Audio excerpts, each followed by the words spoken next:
The year was 1879, and the American West remained as unforgiving as it was vast. Beneath a sky that stretched endlessly from horizon to horizon, the abandoned mining town of Silverton stood frozen in time, its weathered buildings like gravestones marking the death of someone's ambition. What most considered a ghost town, a place haunted only by broken dreams and whistling wind, had become the last desperate refuge for a woman who understood that sometimes the only way to survive was to disappear. Before we jump back in, tell us where you're tuning in from, and if this story touches you, make sure you're subscribed, because tomorrow I've saved something extra special for you.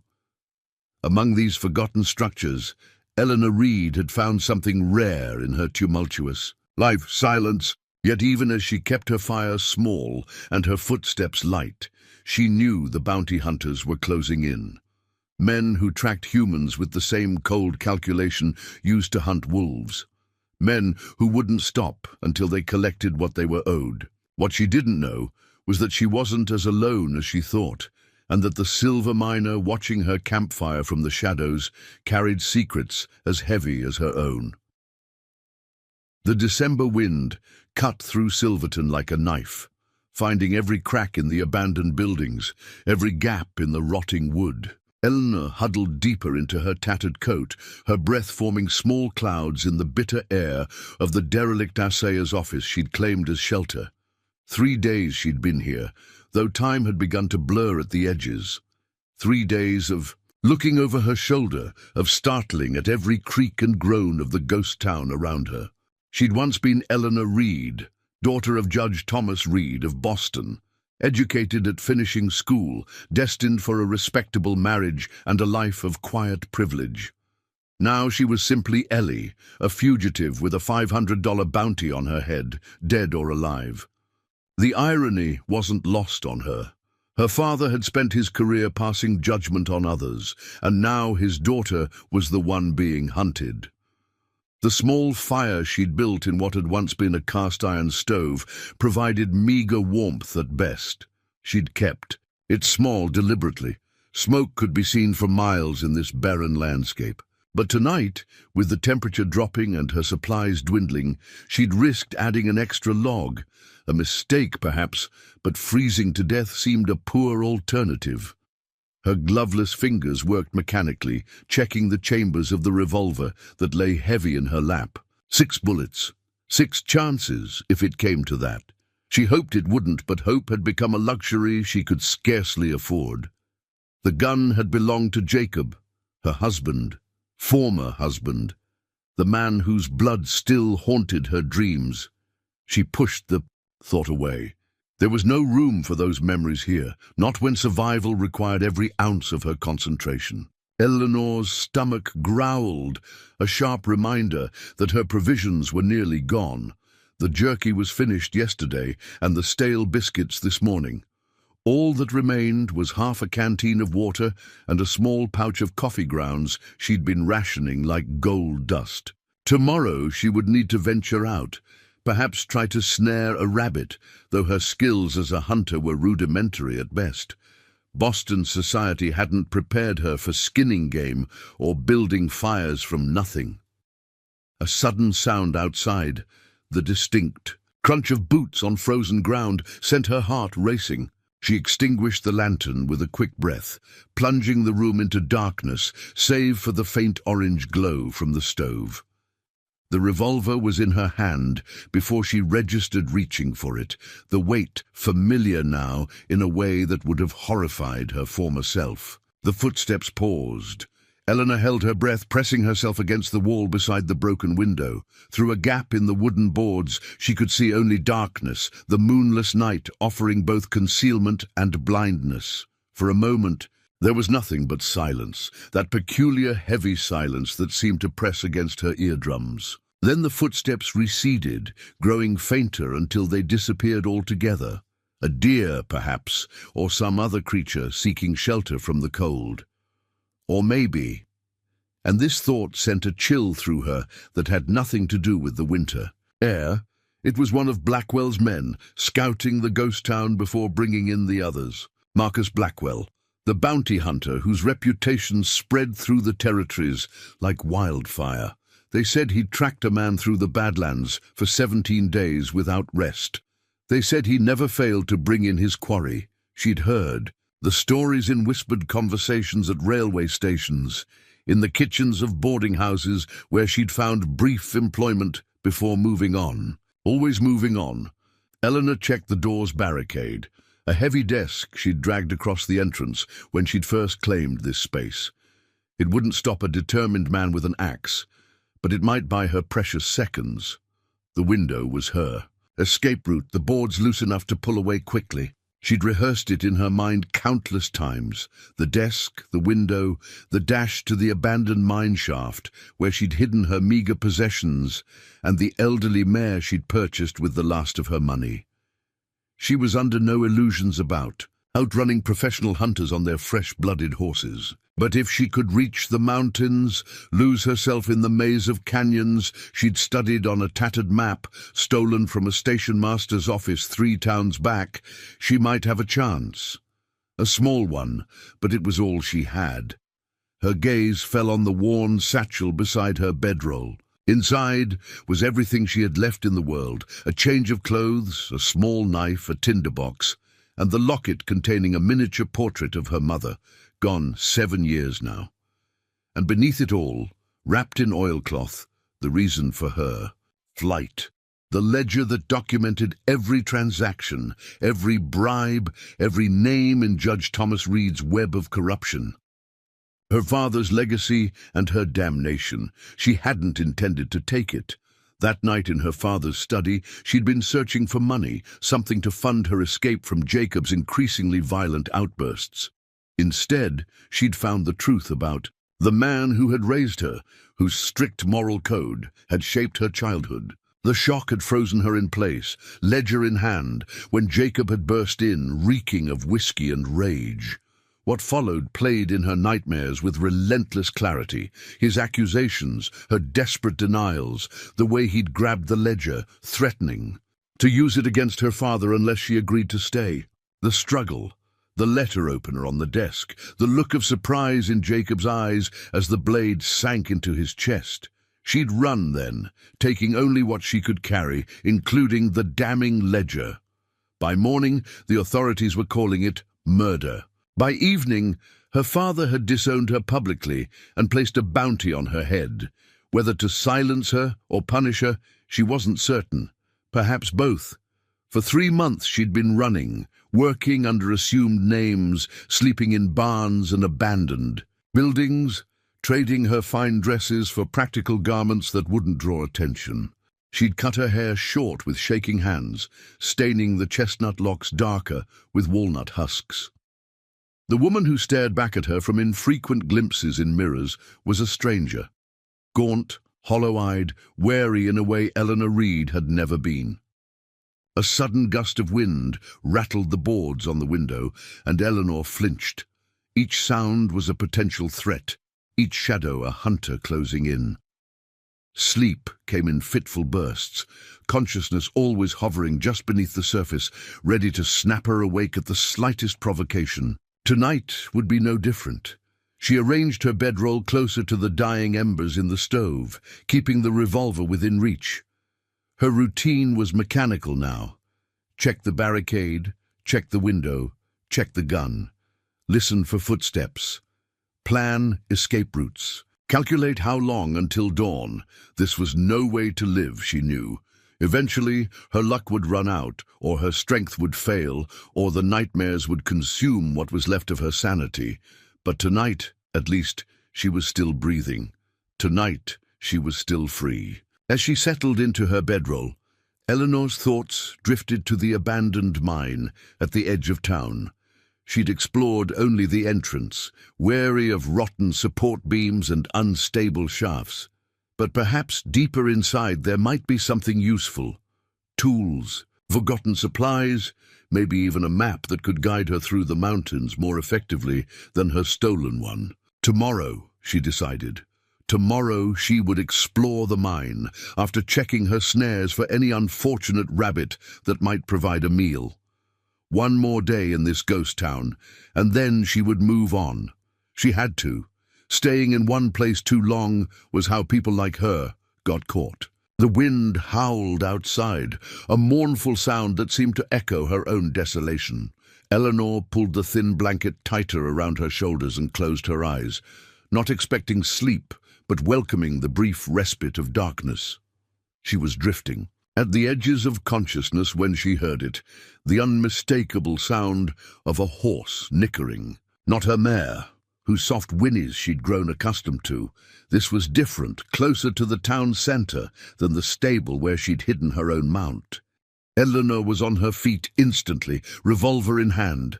Through the gap in the boarded window, she strained to see in the darkness. Nothing moved in the main street, the dilapidated buildings standing silent sentinel in the night. But she hadn't imagined it. Someone was here. With practiced quiet, she gathered her satchel, securing it across her body. The ledger inside pressed against her side, a constant reminder of why she couldn't afford to be caught. If it was Blackwell, if he'd found her, she needed to move now, while darkness still offered some protection. The mine shaft was her best chance, a labyrinth she hoped would confuse any pursuers. She'd take her mare and head north, away from the mapped trails. It wasn't much of a plan, but it was all she had. Just as she was about to remove the boards from the window, lantern light flickered in the street outside. Eleanor froze, heart hammering against her ribs. The light moved slowly, methodically, sweeping across building fronts, searching. She crouched lower, peering through the gap. A figure emerged from between two buildings, tall, broad-shouldered, dressed in dark clothes that blended with the night. Not Blackwell, whose distinctive white duster she'd glimpsed once from a distance. This man moved differently, with a caution that spoke of respect for the abandoned town, rather than the purposeful stride of a hunter. The lantern light caught his face briefly, weathered, bearded, with eyes that seemed to absorb the darkness rather than reflect the light. He wasn't wearing a lawman's badge or carrying a rifle like most bounty hunters she'd encountered. Instead, he held something that looked like a prospector's pick in his free hand. A miner, perhaps. Someone looking to reopen one of Silverton's, played out claims, or scavenge what equipment remained in the abandoned operations. The thought brought little comfort. Any stranger was a potential threat, someone who might recognize her from the wanted posters or decide that $500 was worth betraying a lone woman. The man paused near the assayer's office, his head tilting slightly as if listening. Eleanor held her breath, fear a metallic taste on her tongue. Had he seen the smoke from her fire, noticed the subtle signs of habitation that she'd tried so carefully to conceal? He took a step toward the building, then another. The floorboards beneath Eleanor creaked as she shifted position, and she saw the man's posture change instantly, alert, tense, ready. He extinguished his lantern with a quick movement, plunging the street into darkness. Eleanor's finger tensed. On the trigger of her revolver. She didn't want to shoot, didn't want to add another death to the one that already haunted her. But she wouldn't be taken. Not alive. For a long, agonizing moment, nothing moved. The silence stretched taut between them, broken only by the distant howl of a coyote. Then, so quietly she almost missed it, the man spoke. Preparing and narrating this story took us a lot of time, so if you are enjoying it, subscribe to our channel. It means a lot to us. Now back to the story. I know you're in there. His voice was low, graveled, but lacking the menace she'd expected. I'm not looking for trouble. Eleanor remained silent, weighing her options. The window was her only escape now, and he was too close to risk it without being seen. The fire in the stove, he continued when she didn't respond. Smoke's visible against the stars, if you know what to look for. Anyone comes through here looking for someone, that's the first thing they'll notice. Still, she said. Nothing, but her mind raced. If he'd seen the smoke, others might too. Blackwell and his men could be closer than she thought. "Listen," the man said, his tone shifting slightly. "There are riders coming. 3, maybe 4. I spotted them from the ridge while I was checking my claims. They're moving purposeful, like men who know what they're after." A cold dread washed over Eleanor. Bounty hunters. They'd found her. "If you're who I think they're looking for," the stranger continued, "you don't have much time." Finally, Eleanor found her voice, though it emerged hoarse from disuse. "Why are you telling me this?" There was a pause before he answered, and when he did, something in his tone had changed, hardened. "Because I've got no love for Marcus Blackwell, or men of his kind." The name sent a fresh surge of fear through her. "So it was Blackwell after all. You know him?" she asked, still not moving from her position by the window. Another pause. "We've crossed paths." "And why should I trust you?" Eleanor demanded, though she knew her options were dwindling by the second. "You shouldn't," he replied simply. "But right now, I'm offering you a better chance than trying to outrun Blackwell's men on whatever broken-down nag you've got hidden in the livery." The accuracy of his assessment, both of her mare's condition and its location, startled her. He'd been watching her, perhaps for longer than just tonight. The thought was unsettling, but not as terrifying as the image of Blackwell's men closing in. "What are you suggesting?" she asked cautiously. "There's an old shaft behind the assayer's office, part of the original Silver Creek operation, before the vein played out. It connects to a network that runs under half the mountain. I've been mapping it for months. And you'd show me these tunnels out of the kindness of your heart?" Skepticism edged her words. She heard what might have been a soft, humorless laugh. "Kindness has nothing to do with it. Let's just say I owe Blackwell a debt, and helping you disappear would be a satisfying way to start paying it." Eleanor weighed her limited options. The stranger could be lying, setting a trap to claim the bounty himself. But if Blackwell really was approaching with his men, her current plan, running for the mountains on an exhausted mare, was likely to end with her capture or death before dawn. "They'll be here within the hour," the man added, urgency now evident in his voice. "Make your decision." In the distance, carried on the wind, came the faint sound that made the decision for her, the rhythmic beat of hooves against hard ground. "Multiple riders moving fast. How do I know this isn't a trap?" she asked, even as she began gathering her few possessions. "You don't," he answered bluntly. "But I know these mountains. I know where the old boundary disputes left gaps in jurisdiction, places where a bounty from Colorado territory means nothing." It was thin hope, but hope nonetheless. Eleanor made her decision. "I need to get my horse," she said, moving toward the window. "No time. They're too close, and that animal will only slow us down in the tunnels. Bring only what you can carry." She hesitated, thinking of the mare that had carried her this far. Abandoning the animal felt like a betrayal, but the man was right. A horse would be useless in mining tunnels, and trying to reach the livery now might expose them both.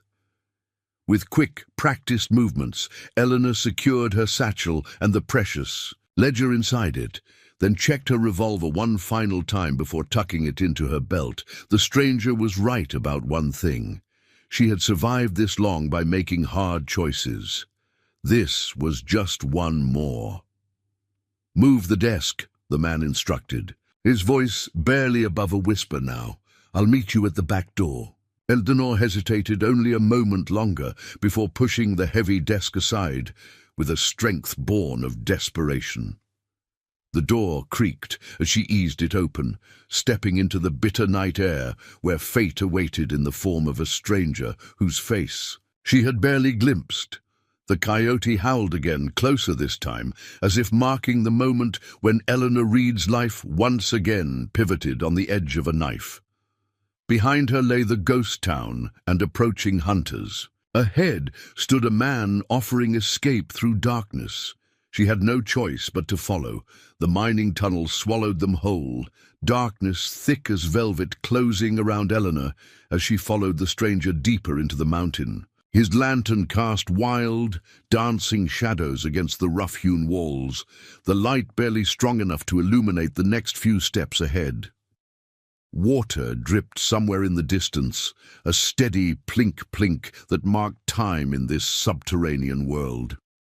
"Watch your step," the miner warned, his voice echoing slightly in the confined space. "These support beams are older than they look, and not all of them are sound." Eleanor ducked beneath a sagging timber, acutely aware of the thousands of tons of rock suspended above them. She'd never been fond of enclosed spaces, even as a child. Now, following a man she didn't know into the bowels of a mountain while killers searched above seemed like madness. Yet here she was, trusting her life to a stranger because the alternative was worse. "How much farther?" she asked, her voice sounding foreign to her own ears, strained, thin, betraying the fear she fought to contain. "We need to put at least a mile between us and the main shaft," he replied without turning. "There's a chamber ahead where several tunnels branch off. We can rest there, decide our next move." Eleanor studied his back as they walked.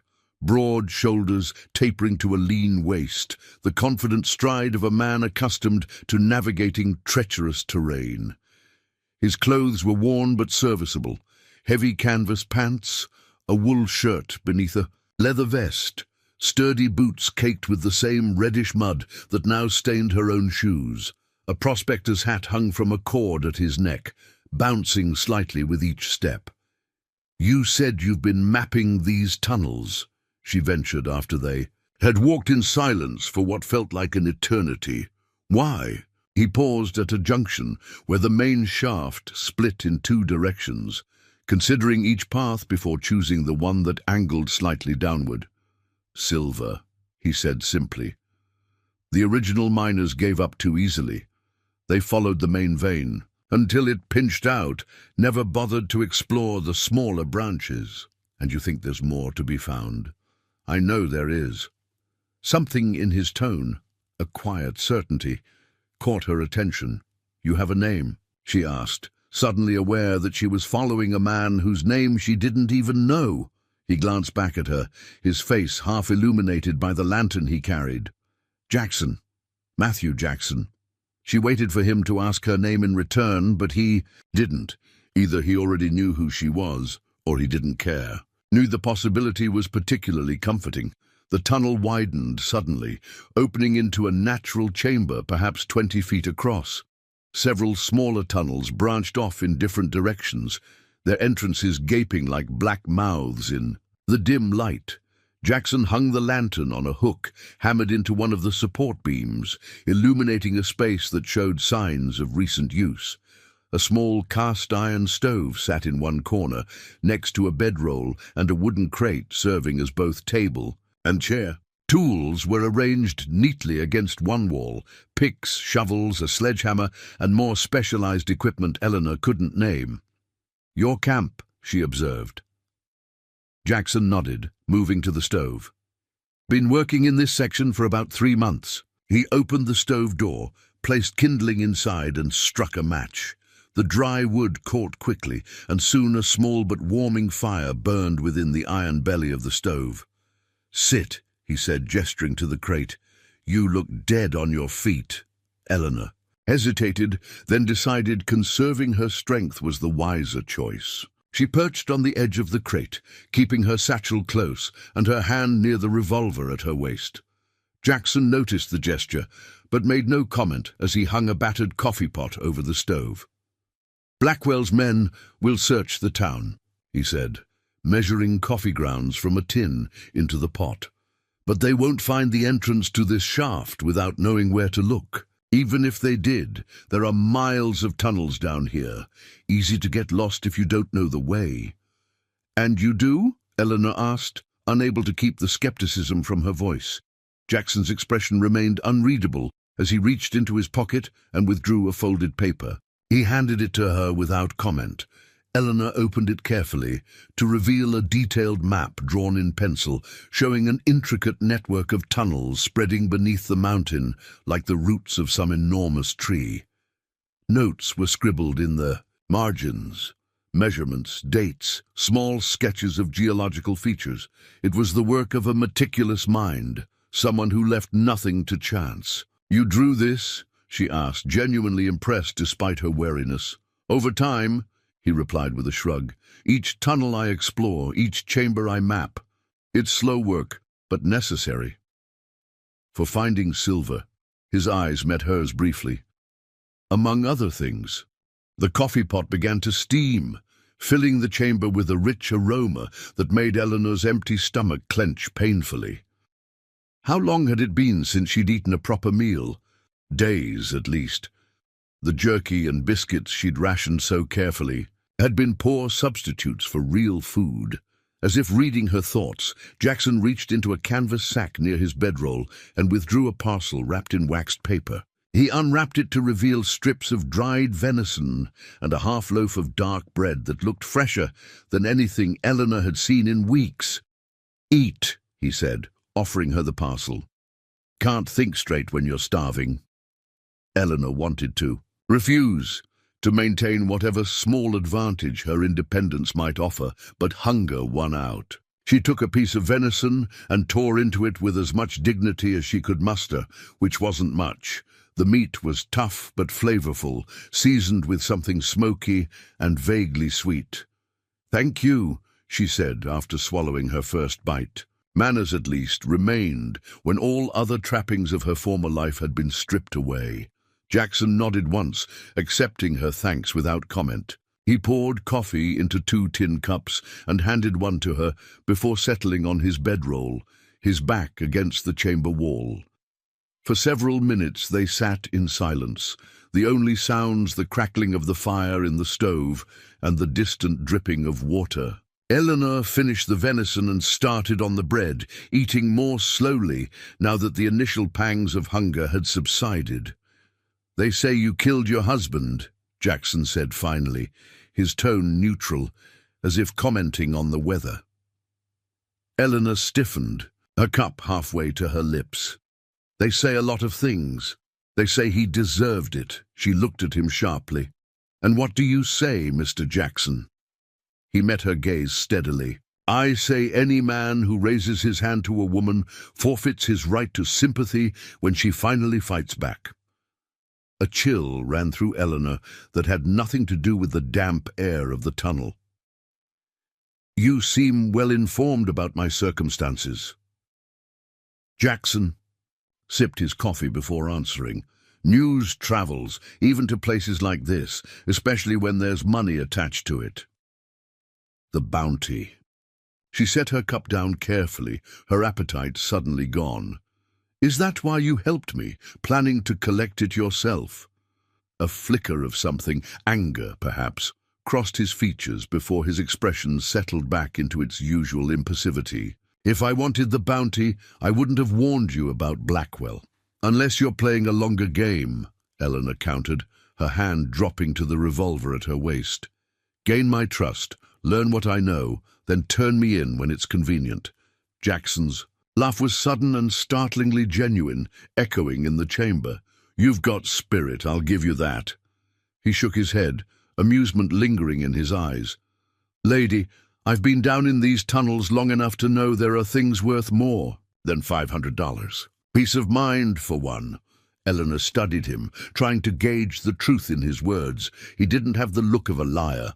His gaze was direct, his manner straightforward to the point of bluntness. But she'd been wrong about men before, catastrophically. "So why did you really help me?" she asked finally. Jackson's expression sobered. He set his coffee aside and rolled up the left sleeve of his shirt, revealing a forearm crisscrossed with old scars, long parallel marks that could only have been made by a whip. 8 years ago, I was arrested in Denver for a robbery I didn't commit," he said quietly. "Judge Thomas Reed presided over my trial. He had me convicted and sentenced within a day, despite evidence that placed me miles away when the crime occurred." Eleanor felt the blood drain from her face. "My father," she whispered. Jackson nodded, rolling his sleeve back down. 3 years I spent in territorial prison before the real culprit was caught for another crime and confessed to the Denver robbery. By then, the damage was done. His eyes held hers, not with accusation, but with a simple, stark honesty. So, when I heard Judge Reed's daughter was on the run with evidence of his corruption, I figured our interests might align. "The ledger," Eleanor said, her hand instinctively moving to the satchel where the damning document was hidden. "You know about it." Rumors, whispers, nothing specific, but enough to guess why a man like Reed would put a bounty on his own daughter's head. Eleanor closed her eyes briefly. The weight of everything, her flight, her fear, the impossible situation she found herself in, suddenly overwhelming. When she opened them again, Jackson was watching her with something that might have been concern, or might simply have been calculation. "I don't expect you to trust me," he said, "but right now we both want the same thing, to stay out of Blackwell's hands. That makes us allies, at least temporarily." "And after?" she asked. "What happens when we're clear of Blackwell?" Jackson shrugged. "That depends on what's in that ledger of yours, and what you plan to do with it." Before Eleanor could respond, a distant sound reached them, faint but unmistakable. Voices echoing through the tunnels. Jackson was on his feet instantly, dousing the lantern with a quick motion that plunged the chamber into near darkness, the only light now coming from the small glow of the stove. He moved to the entrance of one of the branching tunnels, listening intently. "They've found the shaft entrance," he said, his voice lowered to barely above a whisper. "Sooner than I expected." Fear clutched at Eleanor's throat. "How?" "Someone in town must have talked. A miner, maybe. Someone who knew about these old workings." Jackson gathered his map and a few essential items, stuffing them into a leather satchel. "We need to move, now." Eleanor was already on her feet, securing her own belongings. "Which way?" Jackson pointed to the smallest of the branching tunnels, a narrow opening that looked barely wide enough for a man to pass through. "That one connects to the lower workings. It's a tight squeeze in places, but it leads to a cavern system that opens out onto the western slope of the mountain." "How far?" Eleanor asked, slinging her satchel across her body. 2 miles, maybe 3. Jackson kicked dirt over the stove, dampening its glow. "If we push hard, we can reach the exit before dawn." The voices grew louder, accompanied now by the sound of boots on stone. Eleanor estimated they had minutes, at most, before Blackwell's men reached the chamber. Jackson handed her a small miner's lamp. The flame adjusted to its lowest setting. "Stay close. Don't speak unless necessary. If we get separated, keep moving. West. The tunnel only branches twice more, and both times you take the path that slopes downward." Eleanor nodded, fear and determination warring within her. She had survived this long. She would not falter now. They slipped into the narrow tunnel, just as light appeared in the main shaft they had travelled earlier. Eleanor heard rough male voices, the words indistinct, but the tone unmistakable, hunters who sensed their prey was near. The passage Jackson had chosen narrowed quickly, forcing them to proceed in single file, then to turn sideways in places, where the walls pinched inward. The air grew thinner, harder to breathe, and Eleanor fought against the rising panic that threatened to overwhelm her rational mind. She focused on Jackson's back, on the steady movement of his shoulders as he navigated the treacherous path, on anything but the weight of the mountain pressing down from above. The tunnel twisted and turned, descending at a steeper angle now. Water seeped through cracks in the rock, making the footing treacherous. Twice Eleanor nearly fell, saved only by Jackson's quick hand reaching back to steady her. They had been moving for perhaps half an hour when Jackson suddenly stopped, raising a hand in warning. Eleanor froze, straining to hear over the sound of her own ragged breathing. For a moment there was nothing, then a scraping sound, the unmistakable echo of boots on stone, still distant, but growing clearer. "They're following our trail," Jackson whispered, his face grim in the faint glow of the lamp. "We're leaving marks in the mud, footprints they can track." "Can we move faster?" Eleanor asked, already knowing the answer. Jackson shook his head. "Not in these narrow sections, and the next chamber is still a quarter-mile ahead." Eleanor made a quick decision. "Then we separate. They're tracking two sets of prints. If we split up, they'll have to choose which to follow." "Too risky," Jackson countered. "You don't know these tunnels." "You said yourself, at the next two." "Branches, take the downward path," she insisted. "I can manage that much." Jackson studied her face, clearly weighing their limited options. The sounds of pursuit grew louder. "There's an abandoned ore cart at the next junction," he said finally. "The left fork leads to a dead end, a cave-in from last year's tremors. If they follow those tracks, it'll buy us time." "You want me to go to the dead end?" Eleanor asked, understanding dawning. Jackson nodded. "Hide in the ore cart. Cover yourself with whatever debris you can find. They'll check the tunnel, but if they don't see you, they might assume the tracks were old, made by miners before the cave-in. And you?" "I'll take the right fork, leave obvious signs. When they split up, most will follow me." His expression was resolute. "I know these mountains better than they do. I can lead them on a chase that leaves them lost for days." It was a desperate plan, with a dozen ways it could go wrong, but Eleanor could think of no better alternative as the sounds of their pursuers echoed through the narrow passage. "If they find me," she began. "They won't," Jackson cut her off. "But if something goes wrong, I'll circle back for you. Just stay hidden, stay quiet." Eleanor nodded, her throat too tight for words. This man who had every reason to hate her family was risking his life to save hers. The irony wasn't lost on her.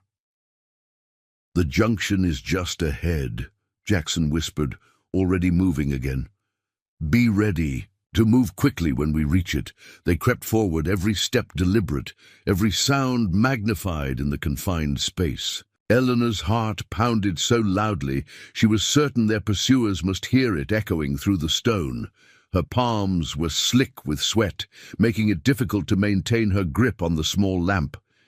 The tunnel widened slightly, and then they were there, a rough-hewn chamber where three passages branched off like spokes from a wheel. In one corner sat an ancient ore cart, its metal sides dented and rusted, half filled with broken rock and mining debris. Jackson pointed silently to the left passage, then to the cart. Eleanor nodded her understanding. He gripped her shoulder. Briefly, a gesture of reassurance that conveyed more than words could have, then turned toward the right passage. "Wait," Eleanor whispered, reaching into her satchel. Her fingers closed around the leather-bound ledger, the source of all her troubles and her only leverage. She hesitated only a moment before pressing it into Jackson's hands. "If they find me, this is better off with you." Surprise flickered across his features as he recognized what she had given him. "Eleanor, you know what to do with it," she said quietly. "Make them pay. All of them." For a heartbeat they stood frozen, the weight of the moment suspended between them. Then Jackson nodded once, tucking the ledger securely into his own satchel. "I'll come back for you," he promised, and something in his voice made her believe him. Then he was gone, disappearing into the right-hand tunnel with the stealth of a man accustomed to moving unseen. Eleanor didn't waste the precious seconds watching him go. She extinguished her lamp and made her way to the ore cart, wincing at the screech of metal as she climbed inside. The broken rock bit into her skin as she burrowed beneath it, ignoring the discomfort, focusing only on covering herself as completely as possible. When she was satisfied, she lay still, barely breathing, and waited. The voices came first, then the bobbing lights of lanterns. Boots scraped on stone as Blackwell's men entered the junction chamber, their harsh breathing echoing off the walls. "Tracks. Split here," a gruff voice announced. "Two directions." "She's not alone," another voice replied, this one smoother, colder. "Been saying that all along." Eleanor's blood ran cold. She knew that voice, Marcus Blackwell himself, not sending his men, but leading the hunt personally. Her father must have... offered him a substantial bonus to bring her in. "Simpson, Peters, check that left tunnel," Blackwell ordered. "Rest of you with me. The main tracks lead right." "Left tunnel's a dead end, boss," someone objected. "Cave in about 50 yards in, old workings abandoned years ago." "Check it anyway," Blackwell snapped. $500 doesn't hide in obvious places." 2 sets of footsteps approached the left tunnel, passing within feet of the ore cart where Eleanor lay hidden. She held her breath, pressing deeper into the rocky debris that concealed her, ignoring the sharp edges that dug into her skin. Her hand found the revolver at her waist, fingers curling around the grip. If they found her, she would not be taken without a fight. The lantern light receded as the main group followed Jackson's trail into the right tunnel. Only the 2 men Blackwell had designated remained, their muttered complaints about wasted effort growing fainter as they made their way down the left passage. Eleanor remained motionless, counting seconds in her head, trying to gauge how long it would take them to reach the cave-in and return. 2 minutes passed, 5, 10. She strained to hear any sound of their approach, but the tunnels had gone silent. 20 minutes stretched into 30. Eleanor's muscles screamed in protest at remaining still for so long, but she dared not move. Blackwell was thorough, methodical. He might have left a man behind, hidden in the shadows, waiting for exactly such a mistake. When she could bear it no longer, she shifted slightly, just enough to ease the worst of the pressure points where rock dug into her flesh. No sound of alarm came, no sudden movement from the darkness. Carefully, so carefully, she raised her head, just enough to peer over the edge of the ore cart. The junction chamber appeared empty, the passages dark and silent. She listened for another full minute before daring to move again, slowly extracting herself from her hiding place, wincing as pebbles clattered softly against metal. Where were the 2 men Blackwell had sent to check the dead end? "They should have returned by now," rejoined the main group. "Unless—" A chill ran through her that had nothing to do with the cool air of the tunnel. Unless Jackson had circled back, dealt with them silently before they could report the cave-in, was truly abandoned. The thought of what that might entail made her stomach clench, but she pushed it aside. Survival first, moral qualms later. Eleanor retrieved her lamp, but didn't light it. Better to navigate by touch than risk the light being seen if anyone remained nearby. She moved to the entrance of the right-hand tunnel, the one Jackson had taken, leading Blackwell and his men away from her. "West," he had said. "Keep moving west, taking the downward path at each branch." She could do that. She would do that. And perhaps, if fortune finally showed her some kindness, she would find Jackson waiting at the tunnel's end. With one hand trailing along the rough stone wall and the other gripping her revolver, Eleanor stepped into the darkness, leaving behind the only man who had shown her kindness in months. Whether that kindness was genuine or merely a calculated move in some larger game remained to be seen, but for now she walked alone, each step carrying her deeper into the mountain's secret heart, where silver veins glimmered like frozen rivers in the ancient stone, and where perhaps a new life awaited beyond the reach of bounty hunters and the long, corrupt arm of her father's influence. The western tunnel stretched before Eleanor like a throat leading into the mountain's belly. Hours had passed since she'd separated from Jackson. How many, she couldn't be certain in this lightless world where time lost all meaning. She had finally risked lighting her small lamp, keeping the flame at its lowest setting, just enough to prevent her from walking headlong into a support beam or stumbling into some unseen chasm. The path had descended steadily, just as Jackson had said it would. Twice she had encountered branching tunnels, and both times chosen the downward slope, hoping his directions would lead her to safety rather than deeper into this labyrinth. The air grew warmer as she descended, heavy with mineral scents and the earthy perfume of undisturbed places. Water trickled somewhere nearby, the sound both comforting and disorienting as it echoed through the passageways. Her legs ached, muscles stiff from the unaccustomed climb and the constant tension of moving through darkness.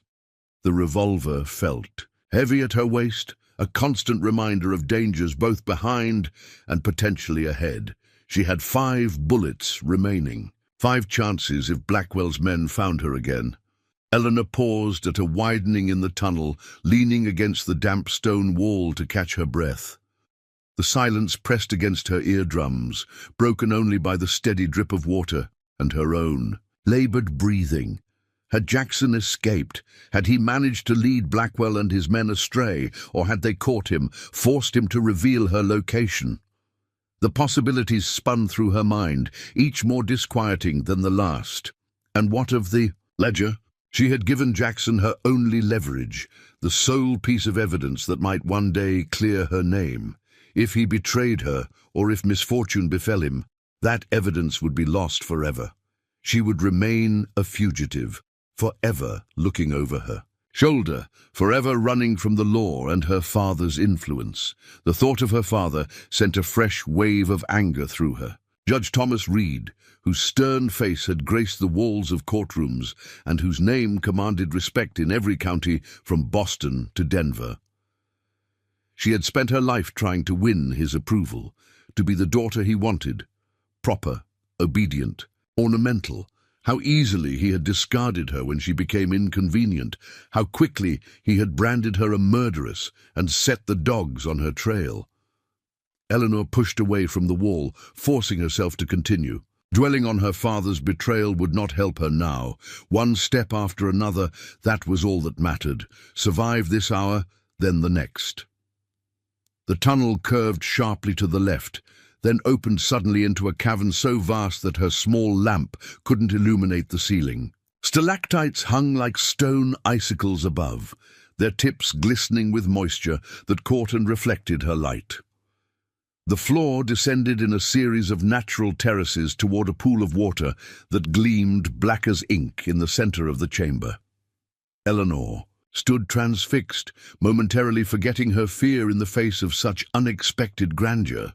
This was no man-made mineshaft, but a natural cathedral carved by water and time, untouched by human hands, until miners had broken through its wall by accident or design. A sound startled her from her reverie, a soft scrape of boot against stone, somewhere to her right. Eleanor extinguished her lamp instantly, plunging herself into complete darkness. She drew her revolver, pressing her back against the cavern wall, straining to hear over the thundering of her own heart. "It's just me," came Jackson's voice, low and steady. "You can light your lamp again." Relief flooded through her, so intense it made her knees weak. "Jackson?" A match flared, illuminating his weathered face. He lit his own lantern, adjusting the wick to cast just enough light for them to see each other clearly. He looked tired, a streak of dirt across his forehead, but otherwise unharmed. "You made it," she said, unable to keep the surprise from her voice. A ghost of a smile touched his lips. "Told you I'd circle back." Blackwell led them on a merry chase through the upper tunnels, Jackson replied, setting his lantern on a nearby rock shelf. "Doubled back through an air shaft they didn't know about. They're still up there, I expect, turning in circles." Eleanor holstered her revolver, suddenly aware of how tightly she'd been gripping it. "The men he sent down the left tunnel?" Something flickered in Jackson's eyes, a hardness that hadn't been there before. "Won't be reporting back?" She didn't ask for details. Some things were better left unspoken in this twilight world between civilization and wilderness. "The ledger?" she asked instead. Jackson patted his satchel. "Safe. Didn't open it, though I admit I was tempted." "I'm surprised." "Said I'd help you. Man's only as good as his word out here." Eleanor studied him in the lantern light, this man who had saved her life and yet remained largely a mystery. "Where are we?" "About a mile beneath Silverton," Jackson replied, moving toward the water's edge. "This cavern connects to a series of natural tunnels that lead to the western slope. We'll rest here for a bit, then continue. Should reach the exit by midday. And then?" He glanced back at her. "That depends on you. How far are you planning to run?" It was a fair question. Eleanor had been running for so long that stopping seemed almost unimaginable. "As far as I need to," she answered honestly. Jackson knelt by the pool, dipping his hand into the water. "This is good water, sweet. You should drink while you can." Eleanor approached cautiously, kneeling beside him. The water was crystalline, reflecting the lantern light like a mirror. She cupped her hands and drank deeply, the cold shocking her senses awake. It tasted of minerals and earth, but was clean in a way that made her realize how long she'd been surviving on stale canteen. "Water. There's a camp," Jackson said after they had both quenched their thirst. "On the other side of the mountain, not on any map, not a proper town, just a collection of cabins and tents, people who prefer to live beyond the reach of marshals and tax collectors. Outlaws," Eleanor translated. Jackson's expression hardened slightly. "Some, maybe. Others just folk who don't fit the mold civilization tries to press them into. Prospectors, hunters, women running from bad situations." He looked at her pointedly. "No one asks too many questions there." "And you think they'd take in a wanted? Murderess? I think they'd take in anyone willing to pull their weight and mind their business." He reached into his satchel and withdrew something wrapped in oilcloth. Unwrapping it revealed a hunk of deer meat, cured and darkened with smoke, and a few strips of dried apple.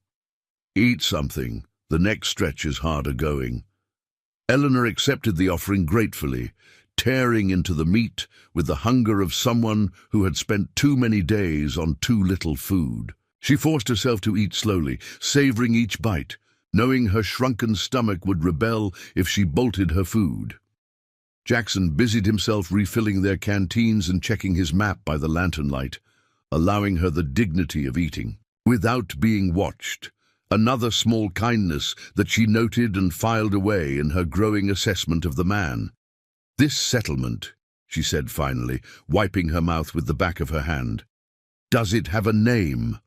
Those who need to find it." "Call it Haven," Jackson replied, folding his map carefully. "Been there a few times, trading silver ore for supplies. Good people for the most part. Tough, but fair." "And they know you there? Trust you?" He nodded. "As much as anyone trusts anyone out here." It wasn't much of a recommendation, but it was. More than Eleanor had hoped for when she'd been hiding in that abandoned assayer's office just a day earlier. A place beyond her father's reach, beyond Blackwell's jurisdiction. A place to catch her breath, at least, before deciding her next move. "Why are you helping me?" she asked abruptly, needing to hear it again, to test his answer against her own judgment. Jackson studied her for a long moment before responding. "Told you! Your father put me away for 3 years for something I didn't do, missing my mother's passing, my sister's wedding." His jaw tightened. "Lost my claim. Lost damn near. Everything. When I got out, there was nothing left for me in Denver but bad memories. So this is revenge," Eleanor said quietly. "Using me to get back at him." "Justice," Jackson corrected. "Those pages you're carrying." He gestured to his satchel, where the ledger rested. "They're not just about your father, are they? Names, dates, amounts, records of every bribe, every fixed case, every man wrongfully convicted to serve someone else's interests." Eleanor nodded slowly.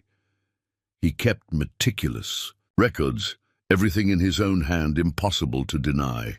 Names of businessmen, politicians, all the men who paid him to ensure certain verdicts. And you think exposing that will clear your name? Make it safe for you to stop running?" She laughed, a short, bitter sound that echoed strangely in the cavern. "My name will never be clear. I did kill my husband regardless of the reason. But the ledger might ensure that my father and his cronies face consequences for their crimes. That's worth something." Jackson considered this, his expression thoughtful. "Worth dying for? Maybe. I haven't decided yet." He nodded, as if this was the answer he'd expected. "Well, can't decide anything if Blackwell catches you. We should move on." He gathered his belongings, securing them in his satchel. "The tunnel we want is on the far side of the pool. It narrows considerably for the first 100 yards or so. You claustrophobic. Eleanor thought of the ore cart, where she'd hidden, buried under rocks with barely enough space to breathe. Not anymore. The ghost of a smile touched Jackson's lips. Good. Stay close and watch your footing. Parts of the path are slick. They circled the underground pool, the lantern light dancing across the water's surface, casting wavering shadows on the cavern walls. Eleanor felt a strange reluctance to leave this peaceful grotto, to return to the confines of the narrow tunnels and the constant tension of flight. But there was no refuge here, only temporary respite. The tunnel Jackson led her to was indeed narrow, barely wide enough for a man of his size to pass through. They proceeded single file, the ceiling gradually lowering until they were forced to duck, then to crouch, then finally to crawl on hands and knees through a passage so confined that Eleanor had to fight against rising panic with each breath. "Not much farther," Jackson called back, his voice oddly distorted in the tight space. "Tunnel opens up ahead." Eleanor focused on his boots, just visible in the dim light of the lantern he had placed before him as he crawled. One movement after, another, hands finding purchase on the smooth stone, knees scraping against the ground. She had endured worse. She would endure this. True to his word, the passage suddenly widened, allowing them to stand once more. Eleanor straightened gratefully, wincing as her stiff muscles protested the movement. They had entered another tunnel, this one clearly man-made, with rough-hewn walls and timber supports spaced at regular intervals. "Old Spanish working," Jackson explained, noting her inspection of their surroundings. "From when this territory was still part of Mexico. They were following a gold vein, but it played out quickly." "How do you know all this?" Eleanor asked, genuinely curious about this man who seemed to carry the mountain's history in his head. Jackson shrugged. "Been exploring these tunnels for years, off and on. You learn to read the signs. Different tools leave different marks. Spanish miners use narrower picks than American ones. Their support beams are placed closer together." He continued forward, his stride confident even in the dim light. Eleanor followed, her body settling into the rhythm of their movement, the constant descent into the mountain's depths. They walked in companionable silence for a time, each lost in their own thoughts. "Tell me about Haven," Eleanor said finally, needing conversation to distract her from the ache in her legs and the gnawing uncertainty of what awaited them beyond these tunnels. Jackson glanced back at her, then returned his gaze to the path. Ahead. "It's nothing fancy. About 20 permanent structures, cabins mostly, a few sturdier buildings, double that intense depending on the season. There's a trading post run by a fellow named Harlan Willis, cantankerous old coot but honest in his dealings. A bathhouse of sorts, fed by a hot spring. No church, no jail, no formal law." "How do they resolve disputes?" "Council of Elders, elected. By common agreement. 5 men, 2 women. They hear grievances, make judgments. Serious offenses are punished by exile, which is often a death sentence in these mountains." "And how do newcomers integrate?" Eleanor asked, choosing her words. Carefully, Jackson seemed to understand the question beneath her question. "Everyone contributes according to their abilities. Hunters bring meat, prospectors trade ore, craftspeople make or repair what's needed. Some tend gardens in the summer months. Others brew liquor potent enough to blind a man if he's not careful." He paused, considering. "You had any experience with that? Gardening, I mean, not the liquor?" Eleanor thought of the kitchen garden she had tended behind the Boston house, the careful rows of herbs and vegetables that had been her quiet rebellion against her father's insistence that a judge's daughter need not soil her hands with such common labor. "Some," she admitted, "though nothing beyond common vegetables and herbs." Jackson nodded. "That's valuable. Fresh food's hard to come by in the mountains, especially in winter. Willis trades salt and sugar for produce when he can. Get it?" The tunnel forked suddenly, and Jackson chose the right-hand path without hesitation. This passage sloped more steeply downward, the air growing noticeably warmer as they descended. Distant sounds reached them, a rush of water, perhaps, or the whisper of wind through stone. "We're close to the exit," Jackson said, quickening his pace slightly. "Another quarter-mile at most."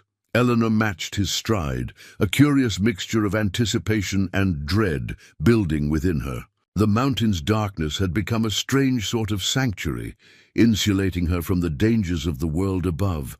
What awaited her beyond these tunnels was unknown, unpredictable. "What will you tell them?" she asked suddenly. "The people at Haven." "About me?" Jackson slowed, considering her question.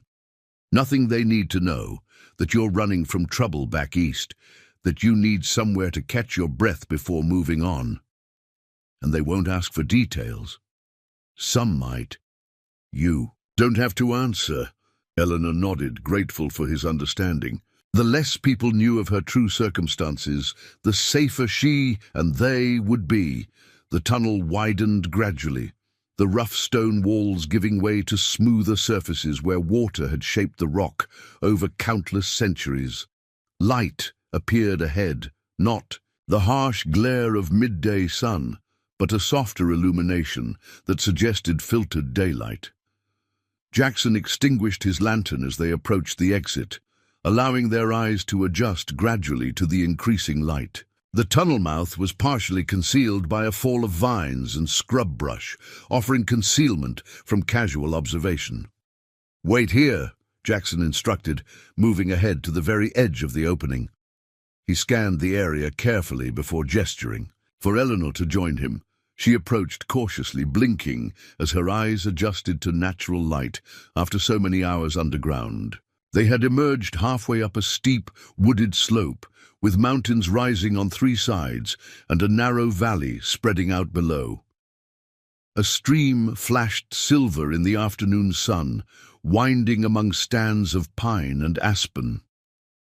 There was no sign of human habitation visible from their vantage point, no smoke rising from hidden chimneys, no cleared fields or grazing livestock. "Where's Haven?" Eleanor asked, surveying the wilderness before them.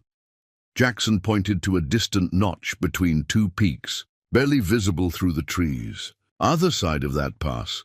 About 5 miles as the crow flies, longer by the trail. We can make it by nightfall if we push on."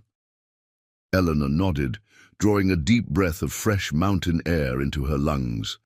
After the closed confines of the tunnels, the open sky above felt almost dizzying. She had escaped Blackwell, at least for now, had found an unlikely ally in a man her father had wronged, had glimpsed the possibility of a refuge, however temporary. It wasn't freedom, not truly.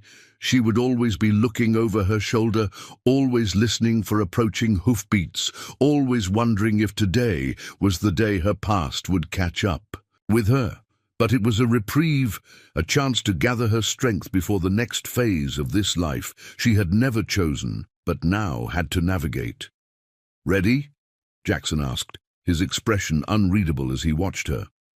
Eleanor squared her shoulders, adjusting the satchel that contained her few remaining possessions. The woman who had stepped into that tunnel beneath Silverton was not the same one emerging now into the wilderness. Something had shifted during those hours in the darkness. A shedding of old certainties, perhaps, or the first tenuous growth of new ones. "Ready," she confirmed, and followed him into the forest, leaving the mountain and its secrets behind. The forest path wound through stands of lodgepole pine and aspen, their leaves shimmering gold in the late afternoon light. Jackson moved with the quiet confidence of a man intimately familiar with the wilderness, his steps purposeful yet careful. Eleanor followed, her city-bred instincts gradually adapting to the rhythm of the mountain. They had been walking for nearly 2 hours, maintaining a brisk pace that left little breath for conversation. The air grew cooler as they climbed toward the pass Jackson had indicated, the sun sliding toward the western peaks. Eleanor's legs ached from the unaccustomed exertion, but she pushed through the discomfort without complaint. Weakness was a luxury she could no longer afford. "We'll rest here," Jackson announced, stopping in a small clearing beside a tumble of boulders. "Need to be fresh for the last climb." Eleanor sank gratefully onto a fallen log, stretching her stiff legs before her. The forest surrounded them, the dense canopy filtering the sunlight into dappled patterns on the needle-strewn ground. Birds called from the branches above, their voices unfamiliar to her eastern ears. Jackson unslung his canteen and offered it to her. "Drink. The air's thinner up here." She accepted it with a nod of thanks, taking a measured sip before returning it. To him, "How much farther to the pass?" "Another hour, maybe less," he replied, scanning the ridge above them. "Then it's downhill to Haven. We should make it by dusk."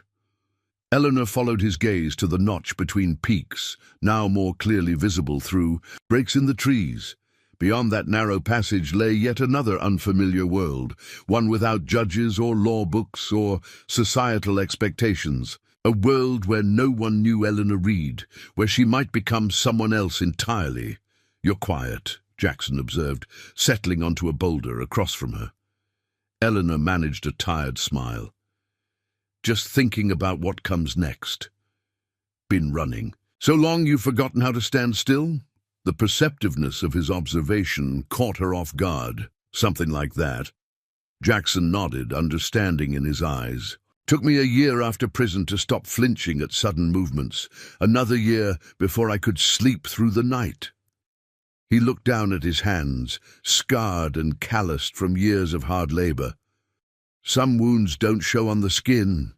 It was the most personal thing he had shared with her, this glimpse of vulnerability beneath his stoic exterior. Eleanor found herself wanting to offer something in return, some truth of her own. "I don't dream about Jacob," she said quietly. "Everyone assumes I must, that killing my husband haunts my sleep, but it's not him I see when I close my eyes." She paused, the admission difficult even now. "It's my father, standing in his study looking at me like I'm a stranger, like I never mattered at all." Jackson said nothing, but his silence was attentive rather than dismissive. He was listening, truly listening in a way few people ever had. "He didn't even ask for my side of the story," Eleanor continued, the words flowing now that she had begun. "Just told me to get out, to disappear. Said I was dead to him. Then he put a price on my head to make sure I stayed gone. Some men value their reputation more than their own blood," Jackson said finally. "Doesn't make it right, just makes it what it is." Eleanor nodded, a lump forming in her throat. All her life, she had sought her father's approval, measuring her worth against his impossible standards. Even now, a fugitive because of his corruption, part of her still craved the validation he had always withheld. "You did right," Jackson added unexpectedly, taking that ledger. "Men like your father, they only understand one kind of justice, the kind that threatens what they value, money, power, standing among their peers." "If I can get it to the right people," Eleanor said, doubt creeping into her voice. "Someone who—" "They can't be bought or threatened." Jackson's expression hardened slightly. "There's always someone who can be bought, but there's also always someone with a grudge, someone who's been waiting for the chance to bring down a powerful man. The trick is finding them. Is that what you were doing in Silverton, looking for such a person?" He shook his head. "Was just working on my claim. Silver's the one thing that doesn't lie, doesn't change its mind. It's either there in the rock, or it isn't." There was a simplicity to his worldview that Eleanor found oddly comforting. In Boston, everything had been veiled in layers of complexity, social obligations, unspoken expectations, the intricate dance of appearance versus reality. Here in the wilderness, with this taciturn miner, clarity seemed possible. Jackson stood, suddenly head tilted as he listened to something beyond Eleanor's perception. She tensed, hand moving instinctively toward her revolver. "Dear," he said after a moment, relaxing slightly. "Moving east of us. We're alone." Eleanor exhaled slowly, forcing her fingers to unclench. How can you tell? Pattern of movement, rhythm of the footfalls. He offered a small, rare smile. Bounty hunters make different sounds, heavier, more purposeful. You've had practice listening for them, she observed. Jackson's smile faded. Not just bounty hunters, marshals, claim jumpers, men who think a solitary miner is an easy target. He touched the knife at his belt, the gesture unconscious. You learn to hear what's coming, or you don't last long. Eleanor nodded, understanding now another dimension of this man who had rescued her. He wasn't simply a wronged ex-prisoner with a grudge against corrupt justice. He was a survivor, same as she was becoming. Someone who had rebuilt his life in the margins, in the spaces overlooked or abandoned by civilization. "We should move on," Jackson said, gathering his pack. "Want to clear the pass before the light fails?" Eleanor rose, wincing slightly as her muscles protested. Jackson noticed, reaching into his satchel and extracting a small tin. He opened it, to reveal a pungent salve, greenish-brown and thick. "For your legs," he explained, offering it to her. "Indian remedy, wild mint and bear grease, few other things, works on trail soreness." Eleanor accepted the tin, surprised again by this unexpected consideration. "Thank you." Jackson turned away, giving her privacy as she applied the salve to her aching calves through her torn stockings. The ointment tingled against her skin, the sharp mint scent cutting through the earthy smell of bear fat. Almost immediately she felt a warming sensation, the pain receding to a manageable ache. "It helps," she said with genuine gratitude. Returning the tin, Jackson nodded, seemingly pleased. "Old Shoshone woman taught me that recipe, saved my feet more than once." He secured the tin in his pack and gestured toward the trail.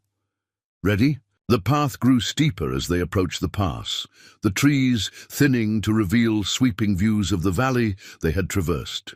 Eleanor paused occasionally to catch her breath, using these moments to look back at the distance they had covered. The mountain that contained Silverton and its network of tunnels stood stark against the sky, miles behind them now. Somewhere on its far side, Blackwell and his men might still be searching, unaware that their quarry had slipped away beneath the very ground they walked upon.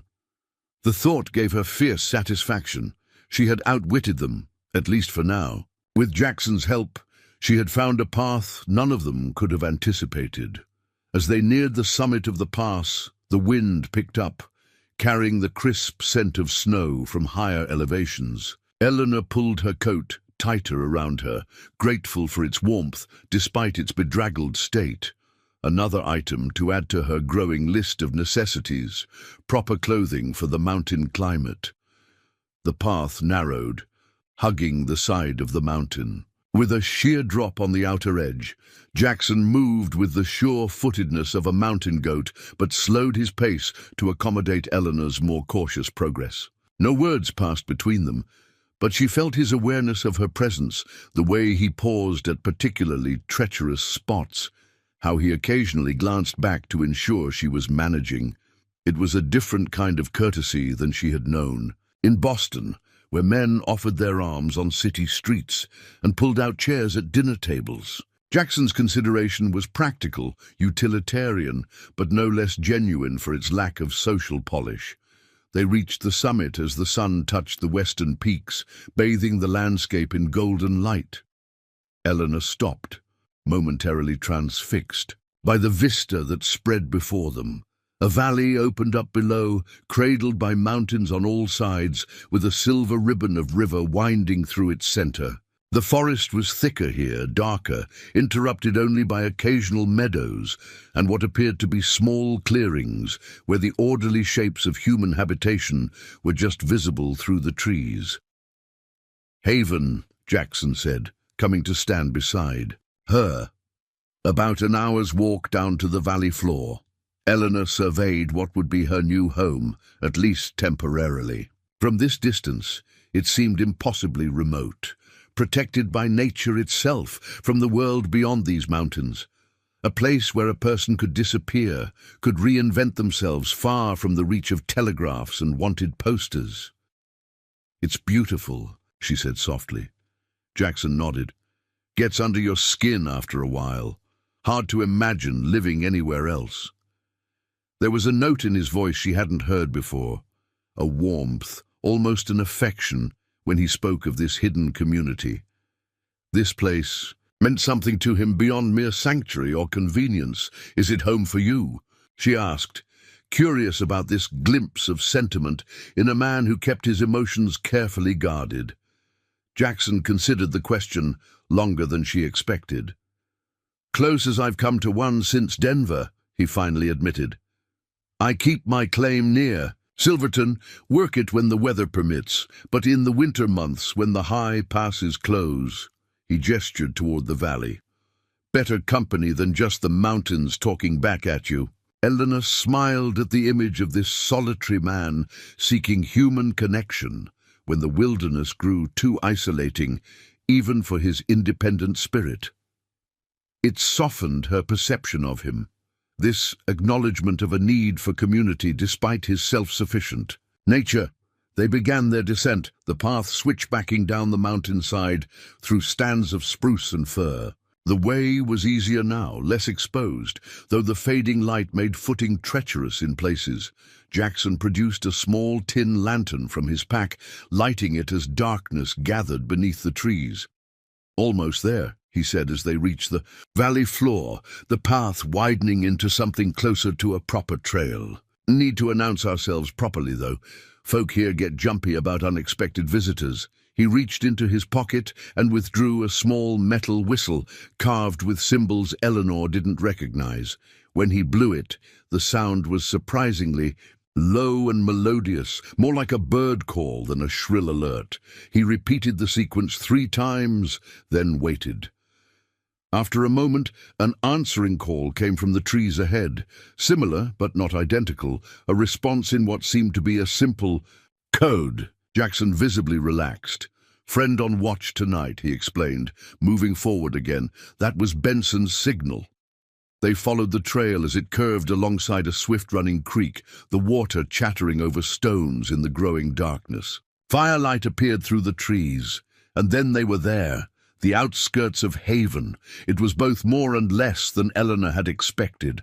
The settlement consisted of perhaps 24 structures scattered thoughtfully among the trees, then arranged in orderly rows, like a proper town. Cabins of varying sizes and states of repair stood beside more temporary dwellings. Canvas tents on wooden platforms, lean-tos built against the trunks of massive pines. Smoke rose from stone chimneys and metal stovepipes, carrying the comforting scent of wood fire into the evening air. People moved among the buildings, carrying water from the creek, tending cook fires, attending to end-of-day tasks. They glanced up as Jackson and Eleanor approached, curiosity evident in their expressions, but without the immediate suspicion Eleanor had feared. A tall man with a silver-streaked beard stepped forward, a rifle held casually, but not threateningly, in the crook of his arm. "Jackson," he greeted, his voice a deep rumble. "Been a while." "Benson," Jackson returned with a nod. "Winter's coming early to the high country. Thought I'd best get established here before the passes close." Benson's shrewd eyes shifted to Eleanor, assessing but not unfriendly. "And your companion?" "Eleanor," Jackson replied, offering no surname. "Ran into some trouble back east. Needs a place to weather it out." The simplicity of the introduction surprised Eleanor. No elaborate explanation, no detailed backstory, just the basic truth, stripped of specifics. Benson seemed to accept this minimal information without question. "Always room for one more before the snow flies," he said with a nod toward Eleanor. "Willis has had a spare cabin since the Morgans. Headed to California. Needs work, but the roof's sound." "Appreciated," Jackson said. Benson's attention returned to Jackson. "You staying at your usual place? If it's still standing, Palmer's been keeping an eye on it for you. Chased off a bear last month. Said it was eyeing your door like it had a grudge." A slight smile touched Jackson's lips. "Tell him I'm obliged."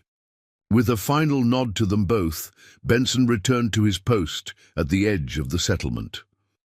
The entire exchange had taken less than a minute, yet in that brief conversation, arrangements had been made, hospitality extended, Eleanor's presence acknowledged, and accepted without demands for credentials or detailed explanations. "That's it?" she asked quietly as they moved deeper into the settlement. "No questions about who I am, where I came from?" "Questions will come," Jackson replied, "but not right away. Not unless you give folks reason to be concerned." He glanced at her. "Don't mistake lack of curiosity for lack of awareness. Everyone here has eyes, ears. They'll form their own judgments based on what you do, not what you say." It was both reassuring and unsettling, this community with its own unwritten codes, its alternative approach to trust and verification. So different from Boston society, with its letters of introduction, its careful vetting of newcomers, its rigid adherence to known hierarchies. They passed what appeared to be the settlement center, a large fire pit surrounded by log benches, where several people sat talking, a pot of something fragrant suspended over the flames. Beyond it stood a substantial log structure with a proper porch and glass windows, a painted sign identifying it as Willis Trading Post. A few smaller buildings clustered nearby, what looked like a smithy, judging by the forge still glowing. Faintly in the gathering darkness, a stable and a larger cabin with multiple windows from which the sounds of conversation and occasional laughter emerged. "Way station," Jackson explained, following her gaze to the latter building. "Closest thing to a saloon Haven has. Food, drink, place for travelers to sleep if they're passing through." He led her past these central buildings toward a more secluded area where cabins stood spaced among the trees, each with its own small garden plot or woodpile. They stopped before a sturdy-looking structure set back from the main path, its windows dark but its construction solid. "Home for tonight," Jackson said, moving up the 2 steps to the door. He produced a key from his pocket and unlocked it, pushing the door open to reveal a Spartan but comfortable-looking interior. "I keep a place here year-round. Makes more sense than rebuilding every winter." Eleanor followed him inside, taking in her surroundings as Jackson lit a lamp on a side table. The cabin consisted of one main room with a stone fireplace, a plank table with 2 chairs, and a narrow bed against the far wall. A curtained alcove, presumably concealed storage space. Simple, functional, without ornamentation or excess, much like the man himself. "I'll get a fire started," Jackson said, moving to the hearth where wood was already stacked in readiness. "Then we'll see about that cabin Benson mentioned for you." Eleanor stood awkwardly in the center of the room, suddenly uncertain of her place in this arrangement. Jackson had been her guide, her protector on the journey here. But now they had arrived, and the parameters of their relationship were no longer clear. "I'm sorry," she said finally. "I've imposed too much on your hospitality already. I can find somewhere else to stay tonight." Jackson looked up from where he knelt by the fireplace, surprise evident in his expression. "It's nearly full dark. You're exhausted and you don't know a soul here except me," he pointed out pragmatically. "Cabin will still be there in the morning." Put that way, it made perfect sense. Eleanor nodded, some of the tension leaving her shoulders. "Thank you." Jackson returned his attention to the fire, striking sparks into the tinder he had arranged. "Besides," he added, his voice almost casual, "safest place for you tonight is with someone Haven folks already know. Gives you a chance to rest before facing new faces and questions tomorrow." The consideration behind his words touched her unexpectedly. Throughout their desperate flight from Silverton, Jackson had demonstrated not just competence, but a gruff kindness that asked nothing in return. He had guided her, fed her, protected her, and now offered shelter, all without demanding explanations or extracting promises. As the fire caught and spread to the larger logs, filling the cabin with warmth and flickering light, Eleanor felt something inside her shift and settle. For the first time in months, perhaps longer, she was not entirely alone. Not safe, not free of danger, but no longer carrying the entire weight of survival on her own shoulders. It was, she realized with some surprise, a feeling dangerously close to hope. A week passed quickly in Haven, each day bringing new lessons. In survival, beyond the boundaries of civilization. Eleanor had moved into the small cabin Benson had mentioned, a sturdy, if weathered structure at the eastern edge of the settlement. The roof was indeed sound, as promised, though the walls needed chinking, and one window had required new oil paper to keep out the increasingly bitter mountain wind.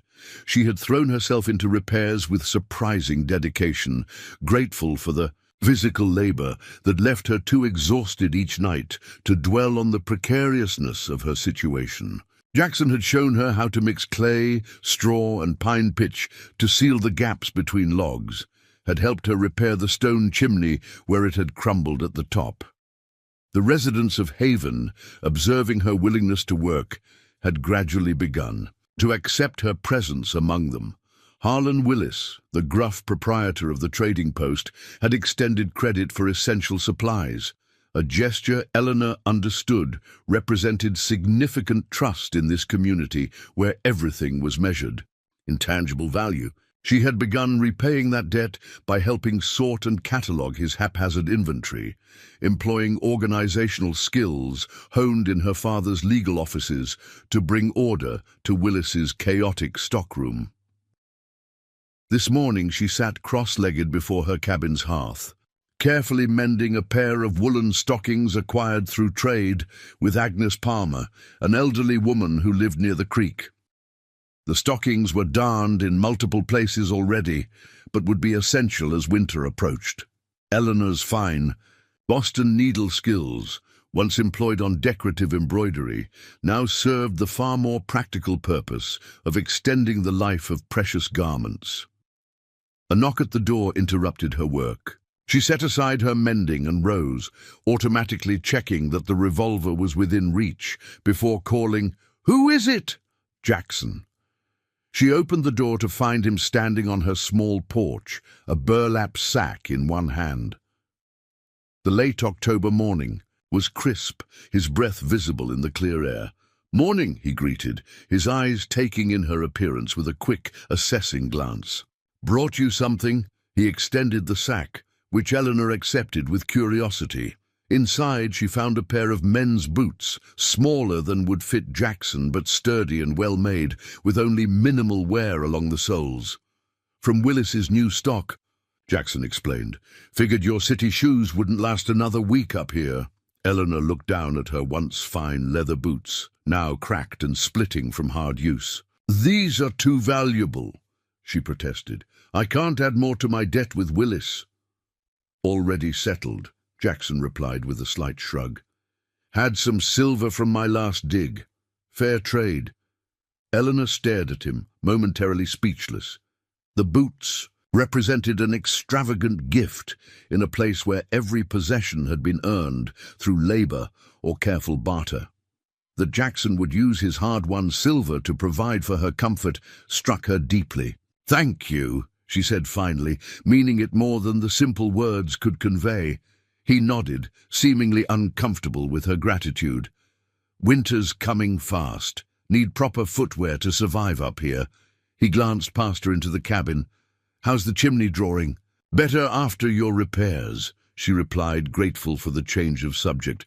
"No more smoke backing up into the room." "Good. We can get another cord of wood split for you this afternoon. Way the clouds are building might get the first heavy snow within the week." Eleanor had noticed the mountainous clouds gathering to the north, steel grey and pregnant with moisture. The thought of snow, of being truly isolated in this remote outpost, sent a shiver of apprehension through her.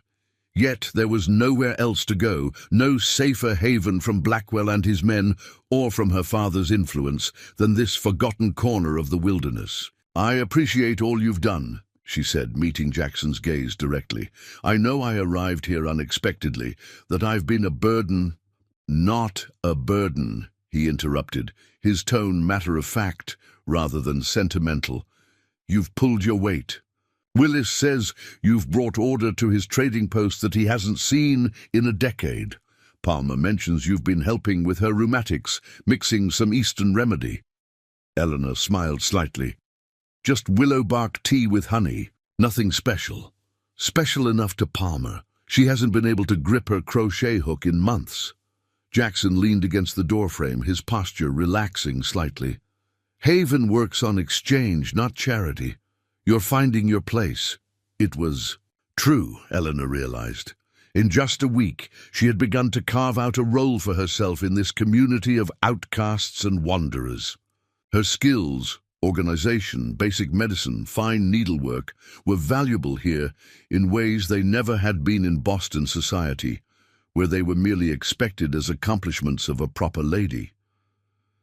"I've been meaning to ask," she began, then hesitated, uncertain how to broach the subject that had been on her mind for days. Jackson waited, his expression open if unreadable. "The ledger," Eleanor said finally. "What should we do with it?" Jackson's eyes flickered briefly to the cabin's interior, where the leather-bound book remained hidden beneath a loose floorboard Eleanor had discovered her first night. He had returned it to her once they reached Haven, true to his word, despite having ample opportunity to disappear with it during their journey. "Been thinking on that," he admitted. "Not a simple question." "No," Eleanor agreed. "If it were just about exposing my father, I'd have sent it to a newspaper in Denver the moment we arrived.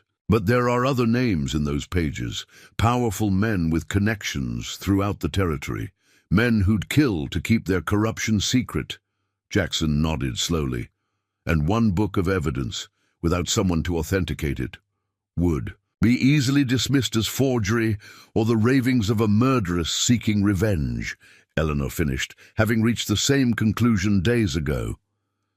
"I need to find someone who can verify the information, someone whose word would be respected, who couldn't be easily silenced." "That kind of person doesn't typically hide in places like Haven," Jackson observed dryly.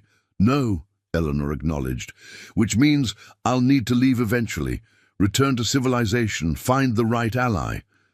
The thought filled her with dread, but she saw no alternative. The ledger was useless without proper authentication, without strategic deployment. Jackson studied her face for a long moment. "Not before spring," he said finally. "Passes will close within weeks. Anyone trying to cross them before Thor would be committing suicide." Though his words were pragmatic, Eleanor heard something else beneath them. Concern, perhaps even protectiveness. In the short time they had known each other, Jackson had become more than a reluctant guide or convenient ally. He was, she realized with some surprise, the closest thing to a friend she had known in years. "Spring then," she agreed, feeling both relief and apprehension at the reprieve. Months of safety to regain her strength, plan her next move, but also months during which Blackwell might find her trail, during which her father might extend his reach even into this remote sanctuary. Jackson straightened, about to speak again, when a commotion from the direction of the settlement's entrance caught their attention. Voices were raised in alarm, followed by the sharp report of a rifle, a warning shot, not aimed to kill, but a signal of potential danger. "Stay here," Jackson ordered, his demeanor instantly shifting to alert wariness. He turned and moved swiftly down the path toward the settlement's center, one hand dropping to the revolver at his hip. Eleanor retreated into her cabin, but only long enough to pull on a shawl and retrieve her own weapon. Whatever threat had arrived at Haven's doorstep could very well concern her. She would not cower in ignorance, while others potentially faced danger on her behalf. By the time she reached the central clearing, a small crowd had gathered. At its center stood Benson, his rifle now lowered, but still gripped firmly, facing 3 mounted men whose trail-worn appearance suggested a long, difficult journey. Eleanor hung back at the edge of the gathering, positioning herself behind the broader forms of Haven's residents. From this vantage point, she could observe without being immediately visible to the newcomers. No law jurisdiction here, Benson was saying, his tone firm but not overtly hostile. Haven operates under its own council. Whatever warrant you're carrying has no authority in these mountains. The lead rider, a lean man with a weathered face partially concealed by a graying beard, regarded Benson with obvious skepticism. This isn't about jurisdiction, friend. We're tracking a fugitive, dangerous criminal who murdered her husband back in Colorado territory. Have reason to believe she passed through these parts. Eleanor's blood ran cold. They were not Blackwell's men. She would have recognized them, but they were clearly bounty hunters of some kind, drawn by the same $500 her father had placed on her head. "Lot of people pass through Haven," Benson replied neutrally. "Most keep to themselves, move on when the weather permits." "This one's distinctive," the hunter continued, reaching into his coat to withdraw a folded paper. He opened it to reveal a crude likeness of Eleanor, an artist's rendering based on description rather than direct observation, but recognizable nonetheless. Eleanor Reed, judge's daughter from Boston, killed her husband with a letter opener, stole some valuable documents. Judge is offering $500 for her return. Murmurs rippled through the gathered residents. Eleanor pressed herself deeper into the shadows, aware that even one curious glance in her direction might give her away. Her shortened, darkened hair and weather-roughened appearance provided some disguise, but not enough to withstand direct scrutiny. "Haven't seen her," Benson stated flatly, not even bothering to study the poster, "and wouldn't point you toward her if I had. We don't trade in people here." The hunter's expression hardened. "Not asking you to trade, old man. Asking you to uphold the law." "Whose law?" This from Jackson, who had positioned himself near the front of the crowd, his stance casual but his eyes alert and calculating. "Man who signed that warrant sits in a comfortable office 300 miles from here, never set foot in these mountains. Why should his word matter more than our own council's?" The hunter's attention shifted to Jackson, narrowing in assessment. "And who might you be, friend?" "Someone who knows that papers signed by corrupt judges aren't worth the ink wasted on them," Jackson replied evenly. "Judge Reed's reputation has reached even these mountains, not a name that carries much weight here." A flash of recognition crossed the hunter's features. "You'd be Jackson, then, the miner." His lips curved in a humorless smile. "Heard about you in Silverton. Folks said you might have helped a woman flee before Blackwell could catch her trail. Interesting coincidence." Tension rippled through the assembled residents. Eleanor saw hands drift toward concealed weapons, saw subtle shifts in posture as Haven's people moved protectively closer together. These were not law-abiding townsfolk who would deliver a fugitive out of civic duty. They were outsiders themselves, people who had chosen this remote existence precisely to escape the reach of distant authorities. "No coincidence at all," Jackson replied coolly. "I was working my claim near Silverton until the weather turned, same as I do every year. Any other stories you heard were likely embellished by bored miners with too much whiskey." The hunter's gaze swept the gathered crowd, lingering briefly on each face before moving on. Eleanor held her breath as his eyes passed near her position, but the shadows and her position behind larger residents concealed her effectively. "Well now," the hunter said finally, addressing Benson again. "Seemed to have hit a wall of silence. Here, understandable. Folks in isolated places tend to stick together." He refolded the wanted poster, tucking it deliberately into his coat. "But I should mention, Blackwell's on her trail too. Word is he's got a personal stake in this one." "Beyond the bounty," Eleanor suppressed a shudder. "Blackwell's reputation was fearsome enough, but the suggestion that he had some personal motivation for finding her added a new dimension of dread." "He'll be heading this way once the last storm clears," the hunter continued. "Might be worth considering how he'll react if he discovers you've been harboring his quarry." Might be worth considering how we react to threats against our own, countered a new voice. Willis stepping forward from the trading post's entrance, a shotgun cradled casually in his arms. Haven's stood for 15 years because we look after each other. Man comes in making threats, he usually leaves disappointed, or doesn't leave at all. The implicit warning hung in the crisp autumn air.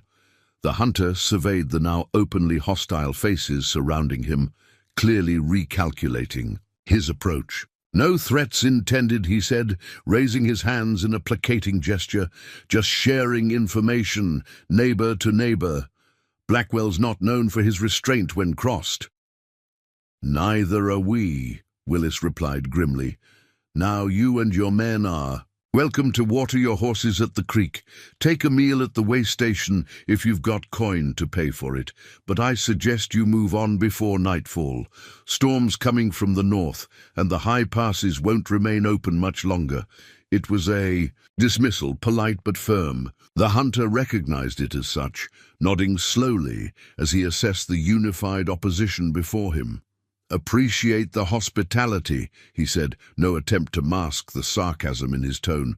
We'll water the horses and be on our way, but I expect we'll return in the spring, perhaps with Blackwell himself. His gaze swept the crowd once more. Might want to consider carefully who you're protecting and what it might cost you when the snow melts. With that parting shot, he wheeled his horse and led his companions toward the creek that ran along the settlement's western edge. The gathered residents remained in place, watching until the riders were out of earshot before breaking into murmured conversations. Jackson moved immediately to Eleanor's side, his expression grave. You heard? She nodded, her mouth dry with fear. Blackwell has a personal stake in finding me, beyond the bounty. Makes no sense, Jackson muttered, guiding her away from the dispersing crowd toward the relative privacy of the path leading back to her cabin. Unless your father doubled the reward without advertising it, or unless it isn't about the money at all, Eleanor said slowly, a terrible suspicion forming in her mind. What if Blackwell is one of the men named in the ledger? Jackson halted, the implications of her suggestion sinking in. A bounty hunter working for corrupt officials and businessmen. Perfect arrangement. He brings in anyone who threatens their operations, makes problems disappear legally. It would explain his reputation, his success, Eleanor agreed, the pieces falling into place with sickening clarity. And why is he so determined to find me specifically? It's not just about a murderer escaping justice. It's about silencing someone who can expose a wider conspiracy. Jackson's expression hardened. We need to check that ledger, now. They walked rapidly back to Eleanor's cabin, neither speaking until they were safely inside, with the door bolted behind them. Eleanor knelt beside the loose floorboard, prying it up to reveal the hidden compartment beneath. The leather-bound ledger lay where she had concealed it, untouched since their arrival in Haven. Benson's got lookouts established at 3 points along the western slope. First sign of Blackwell or his men will have warning before they reach the valley floor. Eleanor nodded, her mind already turning over the variables in their plan. So much depended on preparation, on anticipating Blackwell's likely approach and response, yet she knew from bitter experience that plans rarely survived first contact with reality. They would need to be adaptable, ready to improvise when circumstances inevitably changed. The trading post was warm after the biting cold outside, a fire crackling in the large stone hearth at its center. Willis had cleared the main counter, replacing the usual goods with Palmer's newly completed map, which was weighted at the corners with stones. Around it stood Benson, Palmer herself, and 2 brothers named Cartwright, former Army scouts who had found their way to Haven after disagreements with their commanding officers over the treatment of native tribes. There you are, Willis greeted, his normally gruff demeanor softened slightly by months of close collaboration. Was beginning to think you'd fallen into a snowdrift. Just finishing some training, Jackson replied, moving to study the map. "This is excellent work, Agnes." The older woman nodded, accepting the compliment with characteristic reserve. "Drew, what I know. The eastern approaches might not be fully accurate. Haven't traveled that ridge myself in some years. The eastern route is the least likely approach," Benson observed. "Too exposed, too difficult to navigate, especially with horses. Blackwell will come from the west, following the river valley. Most direct route from Silverton once the lower pass clears." Eleanor joined them at the map, noting the careful detail Palmer had included. The contours of the land, the dense forest that surrounded Haven on 3 sides, the meandering creek that provided both sustenance and a natural boundary to the north. "We need to consider that Blackwell won't come alone," she said, giving voice to the concern that had occupied her thoughts increasingly as winter began to wane. "The bounty hunters who came before, they mentioned he might join them in spring. That suggests he's gathering allies, planning a larger force. How many men can he realistically bring through the pass?" asked Samuel Cartwright, the elder of the brothers. His weathered face creased in thought. "Supply considerations alone would limit the number." "Blackwell's resourceful," Jackson replied. "I'd expect no fewer than 8 men, possibly as many as 12, well-armed, experienced in this terrain." Benson whistled softly. "Against our 7 trained fighters, not favorable odds." "Which is why we don't meet them head-on," Eleanor interjected, her finger tracing a path on the map that they had discussed previously. "We use the land itself as our ally, channel them where we want them to go." "The box canyon," Willis nodded, following her reasoning. "Narrow entrance, steep walls. Once they're inside, we control the only exit. Unless they spot the trap before." "Entering," cautioned Nathan Cartwright, the younger brother whose caution balanced Samuel's more aggressive tendencies. "Blackwell's no fool. He'll be suspicious of too convenient a situation." Eleanor exchanged a glance with Jackson. This was the most tenuous aspect of their plan, ensuring Blackwell and his men entered the canyon willingly, without sensing the ambush that awaited. "That's where I come in," she said quietly. "Blackwell wants me and the ledger. We give him a glimpse of exactly that, just enough to draw him in." A concerned murmur rose from the group. They had debated this point extensively over the winter months, whether Eleanor should participate directly in the confrontation or remain safely hidden until the danger passed. Jackson had been particularly adamant that she stay clear of the fighting, a position she had consistently rejected. "It's too risky," he said now, his voice low but intense. "One wrong move, and you're in his hands. Everything we've planned falls apart, and without proper bait he'll never enter the canyon," Eleanor countered firmly. "I won't be alone, won't be unprotected. But he needs to see me, needs to believe his search is finally over." The others watched this exchange with varying expressions: concern, respect, and in Willis's case, a knowing look that suggested he understood more about Eleanor and Jackson's relationship than either had openly acknowledged. "She's right," Benson said finally, breaking the tension. "Plan doesn't work unless Blackwell believes he's about to capture exactly what he came for. Can't fake that convincingly enough to fool a man of his experience." Jackson's jaw tightened, but he offered no further objection. They had circled this argument too many times over the winter months, neither willing to yield, but both recognizing the pragmatic truth of their situation. The final decision would be Eleanor's. It was her life at stake, her future hanging in the balance. "We have time yet to refine the details," Agnes Palmer observed, her calm voice a balm to the group's evident tension. "Snow's still deep in the high passes. According to Willis's barometer, we've another major storm approaching from the northwest. Earliest Blackwell could reach us is late March, more likely April." Willis nodded agreement. 4 to 6 weeks. To perfect our approach. Time enough to ensure everyone knows their role precisely." The discussion turned to practical matters: ammunition supplies, positioning of lookouts, contingency plans if the initial strategy failed. Eleanor participated actively, her mind cataloguing details, identifying potential weaknesses, suggesting alternatives. The woman who had once deferred to men in all matters of consequence now spoke with authority, earned through months of preparation and years of surviving against impossible odds. As the meeting concluded and the group dispersed, Eleanor remained behind, studying Palmer's map with renewed focus. She traced the route Blackwell would likely take, visualizing each step of the confrontation that loomed on the horizon. Having second thoughts, Jackson asked quietly, coming to stand beside her. Eleanor shook her head. No, but I am considering every possible thing that could go wrong. She glanced up at him, a small smile touching her lips despite the gravity of their situation.